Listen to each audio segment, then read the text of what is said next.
El Señor Jesús nos llama a ser fermento en la masa para llevar su reino en medio del mundo. Presentamos Fermento, la voz de nuestro pastor, Monseñor José Manuel Garita Herrera. Fermento, una guía desde la iglesia en medio de la actualidad.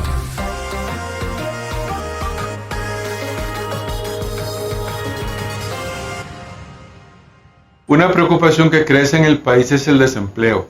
Cifras históricas de personas sin trabajo generadas en los últimos meses nos deben llevar a pensar en cómo reactivar la economía del país, en cómo generar el empleo digno y a la vez en cómo atender a esa cantidad de población que ha dejado de percibir ingresos.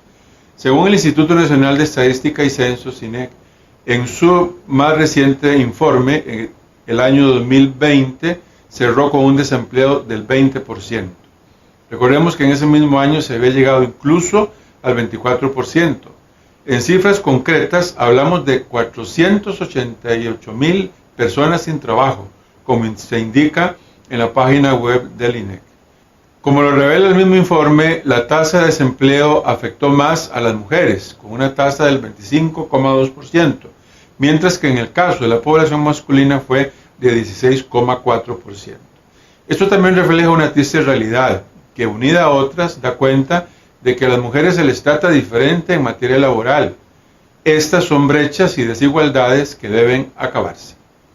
¿Nos hemos puesto a pensar en las consecuencias del desempleo? ¿Qué sociedad podemos tener ante un incremento de tanta fuerza laboral sin acceso a empleo o empleo digno? Debemos recordar que el trabajo es una de las características que distinguen al ser humano del resto de las criaturas. Confer Laborem Exercens, Introducción. Siendo entonces una característica fundamental que otorga dignidad, el ser humano se realiza plenamente en el trabajo. Debemos como sociedad procurar que haya acceso a empleo digno, pues como también lo enseña el magisterio de la Iglesia, desde el trabajo se puede fundar una familia célula de la sociedad. Mi llamado es a los gobernantes para que procuren leyes para favorecer la creación de trabajo, que hagan los esfuerzos necesarios para construir una sociedad en la cual el ser humano pueda desarrollarse de manera integral. Se requiere voluntad política. Sabemos que el Estado no tiene la capacidad de dar trabajo para todos, pero puede tender puentes y disposiciones para la generación de empleo desde la empresa privada, mediante formas de reactivación económica. Si esto se da, todo el país se beneficia. ¿Qué pasará con la población que se prepara en una carrera académica, en una técnica o en una vocación determinada si no hay fuentes de trabajo? El trabajo se hizo para el ser humano, que es el centro de la creación y requiere posibilidades para realizarse. Sabemos que la pandemia provocada por el COVID-19 vino a desestabilizar aún más las posibilidades de reactivación económica y llegó a golpear aún más las fuentes de empleo. Pero no debemos desfallecer. Debemos pensar en el ser humano, en fuentes que le permitan llevar sustento para sus familias.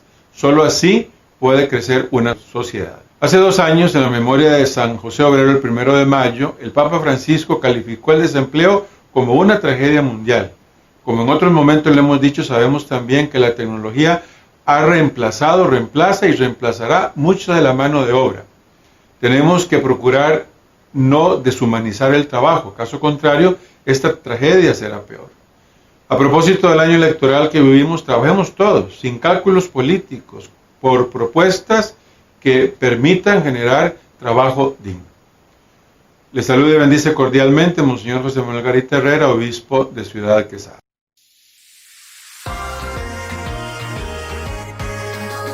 Hemos presentado Fermento, la voz de nuestro pastor, Monseñor José Manuel Garita Herrera. Fermento, una guía desde la iglesia en medio de la actualidad.